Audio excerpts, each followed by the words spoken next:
Paddling through this mystical swamp just outside of Charleston, South Carolina, is like being in another world. And it's so beautiful that it was featured in an iconic movie, which I'll tell you about in a bit. Plus, you'll find other colorful sights along the way.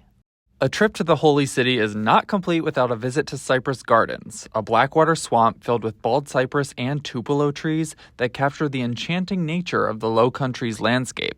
As you drift along in a rowboat during a self-guided tour, the scenery will surprise you just as much as the history. Because, believe it or not, the swamp used to be a rice field reservoir in the 1800s. Speaking of history, that major Hollywood movie I mentioned Cypress Gardens was featured in? That would be The Notebook, a 2004 rom-com starring Ryan Gosling and Rachel McAdams. Oh, and one more thing before I move on, there are alligators in the swamp, although the risk of seeing one seems to be pretty low. If that's too much for you though, I totally get it, and there are trails you can take on land around the swamp. Either way, after you enjoy the cinematic sights, be sure to stop by the Butterfly House, which also includes plenty of pretty plant life.